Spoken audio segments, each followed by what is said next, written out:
Ladies and gentlemen, when God is about to give you something big, the signs rarely come with trumpets or bright lights. No, they come disguised as adversity. They come masked as delay, wrapped in confusion, soaked in trial. Adversity is a signal of impending breakthrough. It is not merely an obstacle to overcome. It is a message coded in difficulty, speaking directly to the soul that is prepared to listen. Most people misinterpret adversity. They run from it, curse it, resent it. But the few who achieve greatness, the few who rise above average and grasp the rewards reserved for the disciplined, the committed, and the mentally resolute, these few recognize adversity for what it truly is, a sign that something powerful is unfolding just beyond the veil of present reality. Adversity does not visit the idle. It does not knock on the doors of those with no mission, no dreams, no spiritual hunger. It seeks out those who are on the cusp of discovering a deeper strength, a higher level of purpose, a larger reservoir of potential. The presence of adversity means that pressure is being applied, not to crush the individual, but to release what lies dormant within. Diamonds are born from pressure. Gold is refined by fire. The human spirit, too, reveals its brilliance only when tested by forces that appear on the surface to threaten its destruction. If you study the lives of history's most influential figures, those who shaped commerce, ideas, nations, and movements, you will find a common thread. Before the height of their success, they passed through periods of severe adversity. Their finances dried up, their supporters vanished, their reputations were attacked, their path was blocked again and again, and yet they persisted. Why? Because adversity, while uncomfortable, awakened a part of them that comfort never could. It stripped away distractions, it focused their mind, it purified their intention. In the quiet struggle of adversity, the mind either collapses or becomes concentrated. When everything is going well, the mind drifts. It becomes indulgent, but when the storm hits, when doors slam shut, when rejection stings, when doubt whispers in the ear, the mind is forced to choose, retreat or rise. Adversity invites the individual to decide whether they are truly committed to their vision or merely flirting with the idea of it. It exposes the strength of one's foundation, and in this exposure there is revelation. You see what you are made of. You see where you've built on sand and where you've built on stone. Adversity teaches more than success ever could. It carves depth into the character. It reveals hidden fears, buried insecurities, false assumptions, and demands they be dealt with, not ignored. In doing so, it clears the internal landscape for something bigger to emerge. The mind that survives adversity is no longer fragile. It no longer panics at minor setbacks. It no longer craves immediate validation. It begins to see patterns, to interpret delay with wisdom, to recognize chaos as the raw material of transformation. This is when the individual becomes dangerous, not to others, but to mediocrity, to self, doubt, to limitation. Because once a person has walked through adversity and seen it for the messenger it is, they can no longer be manipulated by fear or circumstance. Delay is preparation, not denial. It is one of the most misunderstood forces in the journey toward achievement. The average person sees delay as a verdict, a final judgment that the thing they desire will never arrive. But the mind trained in discipline and vision sees delay differently. It understands that timing is not just a matter of convenience. It is a matter of capacity. The thing you want may be ready for you, but are you ready for it? That is the question delay forces you to confront.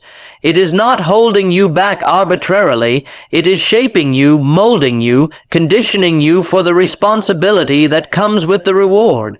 Consider the farmer. He plants a seed, not expecting to harvest the next morning, but understanding that the soil, the weather, the sun, and time must do their work in harmony. The seed must break open underground before it ever breaks through the surface. This is the lesson of delay. You cannot rush a process designed to refine you. You cannot demand results before you have become the person who can sustain them.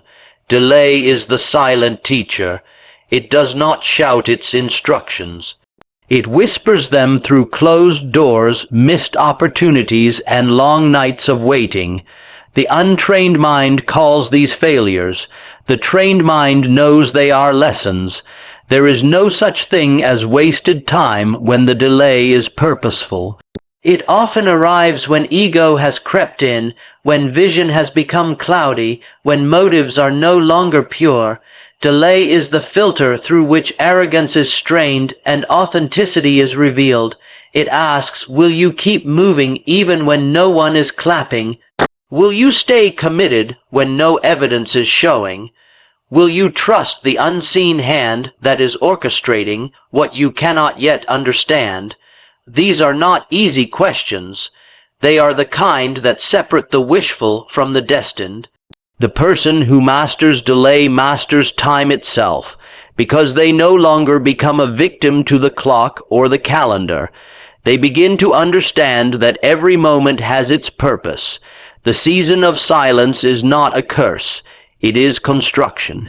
The waiting room is not empty. It is full of invisible labor. Something is happening behind the scenes, connections being formed, doors being prepared, strength being built, endurance being stretched. And more importantly, the heart is being softened, pride is being removed, vision is being clarified. Delay reveals your level of faith, not the kind spoken in public, but the kind that survives in private. The kind that chooses to build even when no audience is watching. The kind that rehearses the victory before it has arrived. Delay trains the eyes to see through discouragement and the ears to hear guidance in stillness. It creates a space where fear must be confronted and replaced with conviction. It is not your enemy. It is the interval between your current capacity and the greatness you are meant to hold. Faith is a tool, not just a belief. It is the mechanism by which the invisible becomes visible, the future becomes present, and the impossible becomes inevitable. It is not passive, not merely a state of mental agreement or spiritual hope. True faith is active, dynamic, and disciplined. It is the deliberate application of thought, feeling, and action in harmony with the unseen truth one chooses to embrace. It is the inner engine that drives a person forward when no external evidence gives them reason to continue. Faith is not a reaction to results. It is the cause of results. The average mind treats faith like a luxury. It turns to faith only when logic runs out. But the mind tuned to success understands that faith is not a last resort.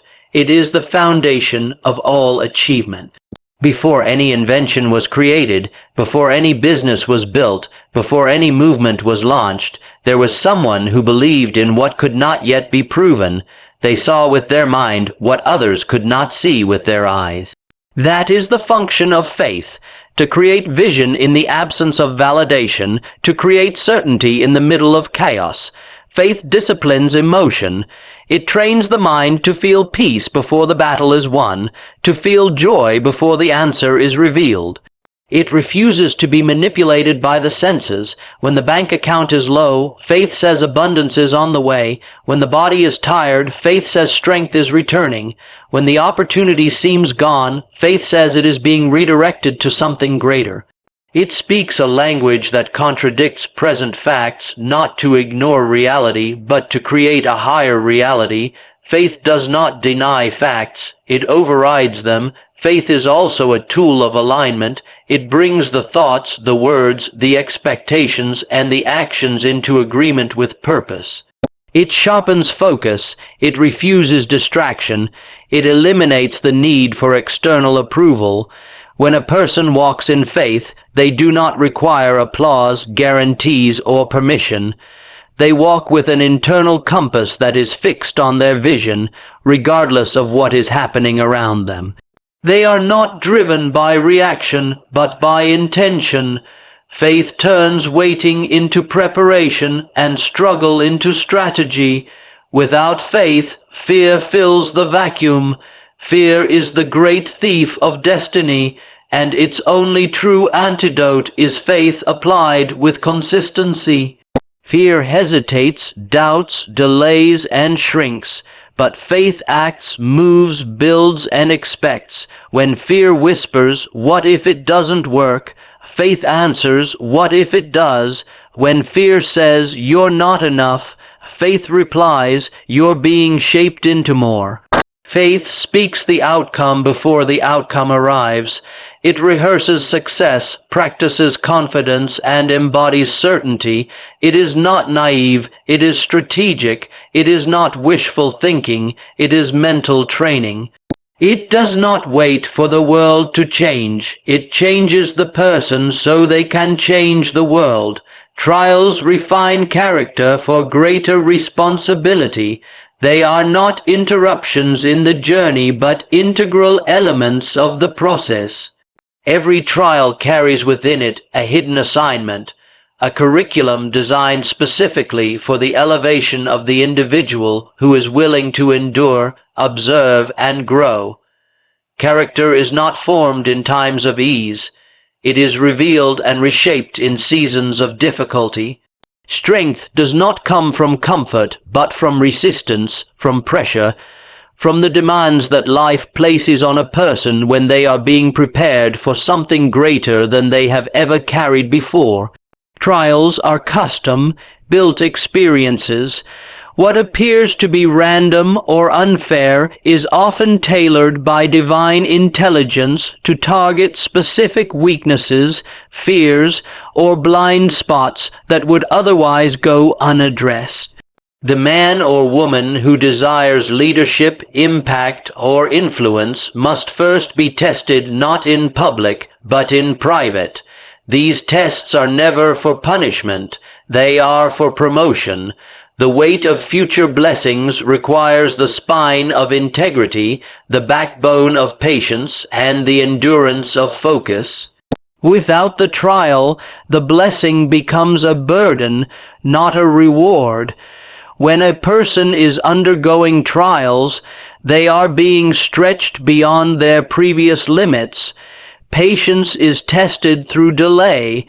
Forgiveness is tested through betrayal. Focus is tested through distraction. Humility is tested through criticism. Discipline is tested through temptation. Every aspect of the character is placed under pressure so that it can be strengthened, purified, and made reliable. It is in this forging process that a person either breaks down or breaks through. The mind, when properly trained, learns to see the trial as a training ground, not a torture chamber. Trials reveal who you are when no one is watching. They expose the motives behind your ambition. They show whether your goals are built on ego or vision, whether your drive is rooted in fear or purpose. Many people want elevation, but have not yet developed the emotional maturity to handle it. Trials do the inner work that success cannot. They create depth, they sharpen wisdom, and they eliminate illusions. The self that emerges after the trial is not the same as the one that entered. It is wiser, more grounded, more resilient. A trial is also a mirror. It shows a person the gap between who they think they are and who they truly are. It reveals hidden weaknesses that could sabotage future opportunities if not dealt with now. It invites the individual to strengthen their foundation before the weight of success is added. The higher the building, the deeper the foundation must go. The more significant the calling, the greater the trial required to support it. This is why those who are called to great things often experience great adversity. They are not being abandoned, they are being aligned, they are not being punished, they are being polished.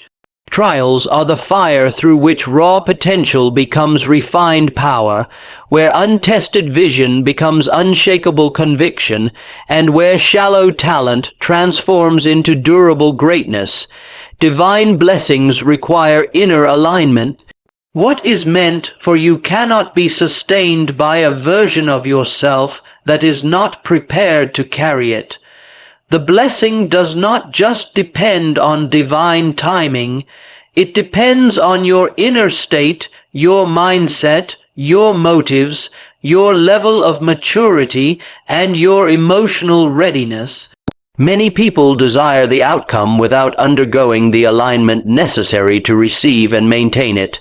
This is why doors remain closed, not because the blessing is denied, but because the vessel is not yet aligned with its magnitude. Alignment is the unseen work behind all sustainable success. It is the internal calibration between your thoughts, your intentions, your words, and your actions. When these elements are out of sync, what you pursue becomes unstable, and what you gain quickly slips away. But when the inner world is ordered, when the heart is pure, when the motives are honest, and when the focus is centered, everything begins to move in agreement with purpose. Blessings are not just gifts, they are responsibilities, and they will not settle where disorder exists. To align with what is coming, you must become a reflection of it. If you are asking for peace, you must become a peacemaker. If you are seeking abundance, you must cultivate gratitude and discipline. If you desire influence, you must first demonstrate humility and stewardship. The outer world responds to the energy of the inner world. You do not attract what you want. You attract what you are aligned with. And alignment is a conscious daily choice. It requires self-examination, the courage to confront your own resistance, and the discipline to shift your mindset when old patterns attempt to resurface. Divine blessings are sacred trusts. They are not given to inflate the ego, but to expand impact. This is why the process of alignment often feels like stripping. Old attachments are removed. Old beliefs are challenged. Old identities are dismantled. It is not sabotage, it is surgery. The parts of you that would mishandle the blessing are being removed so that the parts of you that are ready can rise. It is not enough to receive. You must be able to preserve, protect, and multiply what is given. And that requires the kind of inner stability that only alignment produces. Alignment is tested when no one is watching. It shows up in the quiet choices, in how you manage time, in how you treat others, in how you speak about your future. It is not a one-time decision. It is a posture of the soul. It shapes how you show up even when the results are not yet visible. Because when the blessing arrives, it will not come to make you whole. It will come to confirm that you already are. It will be drawn to the version of you that has prepared in silence, trusted through difficulty, and continued in obedience long after motivation has faded. Alignment is not perfection, it is direction. It is the commitment to bring your inner world into agreement with the vision you claim to pursue. Rejection is often redirection toward purpose. It may feel like loss in the moment, but it is frequently the signal that you are being guided away from what does not serve your higher path. What many interpret as failure is, in fact, a divine strategy to prevent misalignment. The closed door, the missed opportunity, the person who walked away, all of these are forms of protection disguised as disappointment. When you look back from a higher place with the clarity that hindsight brings, you often see that what you thought was a setback was actually the redirection that positioned you for something greater. Rejection refines vision.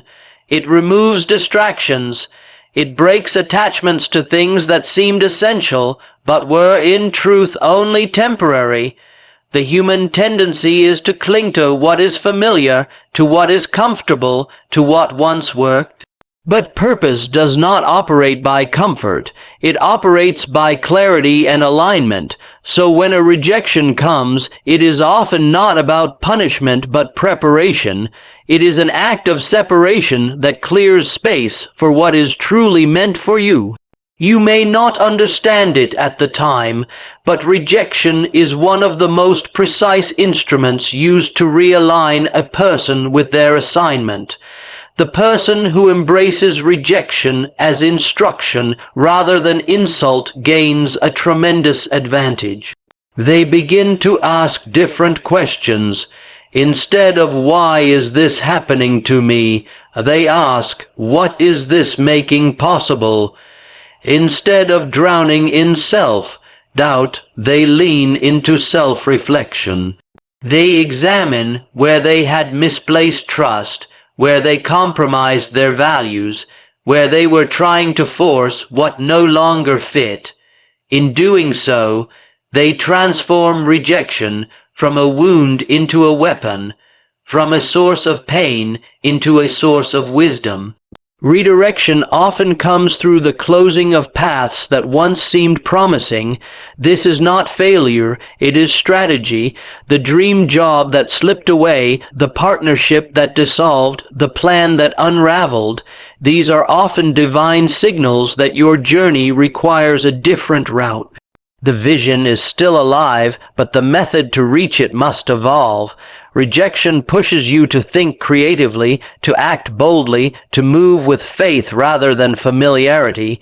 It forces you to develop resilience, to lean not on the approval of others, but on the conviction inside your own spirit. Every significant life transformation has rejection in its story. It is a catalyst. It wakes up dormant potential. It disrupts stagnation.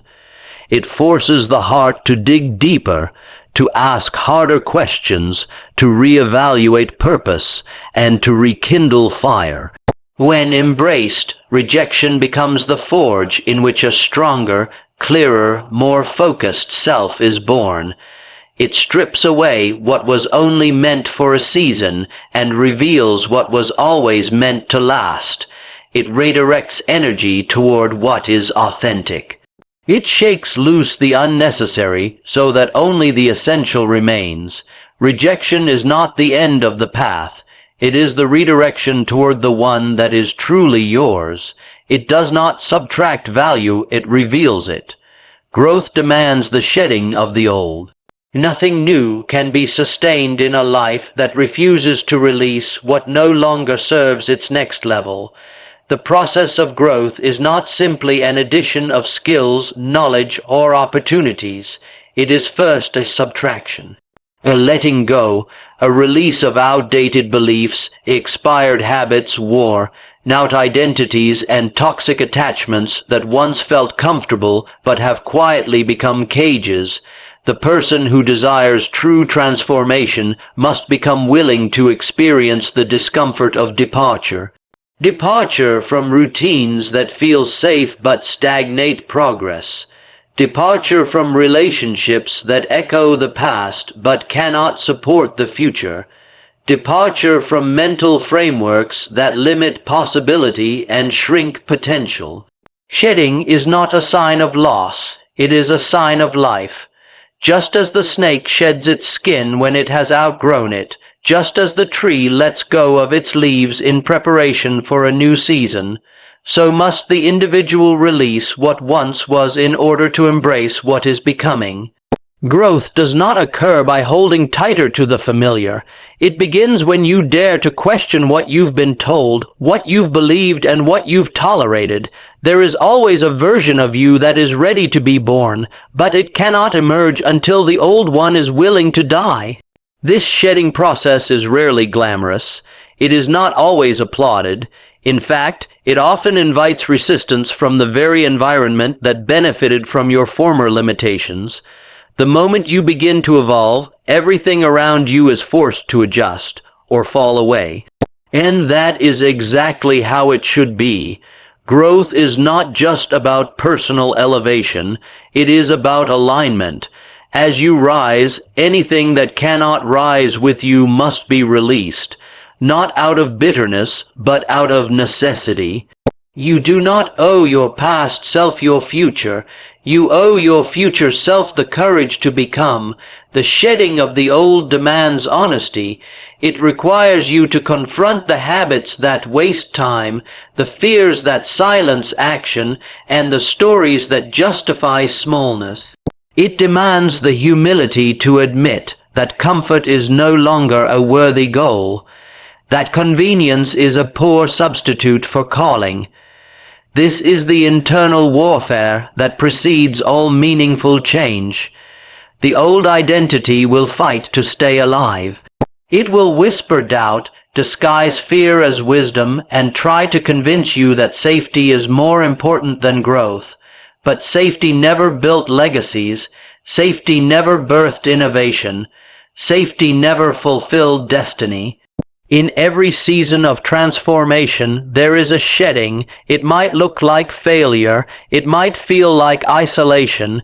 It might be misunderstood by those who only knew the old version of you, but beneath the surface, something vital is taking place. Roots are being deepened, vision is being clarified, capacity is being expanded. You are not losing yourself, you are meeting yourself. And that version, though unfamiliar, carries the strength, clarity, and authority required to walk through the doors that are waiting just beyond the old.